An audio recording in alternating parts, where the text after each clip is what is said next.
ডিচিয়ে কৰিলে চমৎকাৰ আৰু IPL 2023 পাঞ্জাব কিংছে হল বাহিৰ।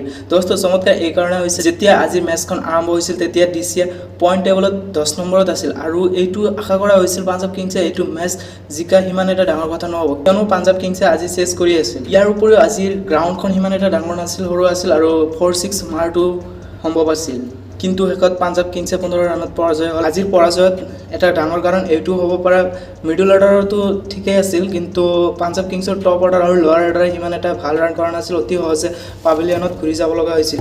যদি আমি আজিৰ মেচখনত চাওঁ কি হৈছিল, তো প্ৰথমতে 213 ৰান বনাইছিল দিল্লী কেপিটেলছে, মাত্ৰ 2টা উইকেট হেৰুৱাই। দিল্লী কেপিটেলছে 20 অভাৰত 213 ৰান বনাই ইয়াত প্ৰথমতে অপেনিং কৰিবলৈ আহি ডেভিড ৱাৰ্নাৰ আৰু পৃথ্বী শ্বয়ে এটা ভাল পাৰ্টনাৰশ্বিপ কৰে।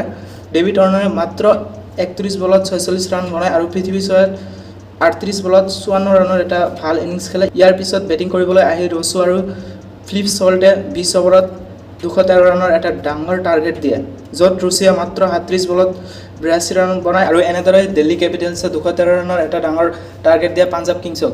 যদিও এই গ্ৰাউণ্ডটো ইমান এটা ডাঙৰ নাছিল, ইয়াত ডাঙৰ ডাঙৰ টাৰ্গেট হৈয়ে থাকে, আগতেও যিবোৰ মেচ হৈছিল সেইবোৰতো দেখিব পোৱা গৈছিল ডাঙৰ ডাঙৰ 200 ৰান এনে হৈ যায়, কিন্তু যেতিয়া টাইম আহে 214 ৰান বনাবলৈ পাঞ্জাব কিংছৰ তৰফৰ পৰা মাত্ৰ লিভিংষ্টনে এটা ভাল ইনিংছ খেলে আৰু ইয়াৰ বাহিৰে সকলো বেটছমেনে অতি সহজে আউট হৈ যায়, য'ত শিখৰ ধাৱানে বিনা খাতা খুলিয়াই পাভিলিয়নত ঘূৰি যাব লগা হয় আৰু পাঞ্জাব কিংছৰ টপ অৰ্ডাৰৰ সকলো বেটছমেন সিমান এটা ভাল নচলে। পাঞ্জাব কিংছৰ তৰফৰ পৰা মাত্ৰ লিভিংষ্টনে এটা ভাল ইনিংছ খেলে, 48 বলত তেখেতে 94 ৰান বনাই যদিও পাঞ্জাব কিংছৰ লোৱাৰ অৰ্ডাৰ আজি ব্যৰ্থ হয় আৰু পাঞ্জাব কিংছে 15 ৰানত পৰাজয় হয়। আৰু যদি পইণ্ট টেবলটো চাওঁ, ডিচি এইটো সময়ত 9 নম্বৰত আছে আৰু পাঞ্জাব কিংছে 8 নম্বৰত অৱস্থান কৰি আছে। আৰু এতিয়া হায়দৰাবাদ আৰু দিল্লী কেপিটেলছ 2023 IPLৰ পৰা বাহিৰ হৈছে আৰু লগতে Rajasthan Royals, Kolkata night riders আৰু পাঞ্জাব কিংছ প্ৰায়ে পইণ্ট টেবলৰ পৰা বাহিৰ হৈছে।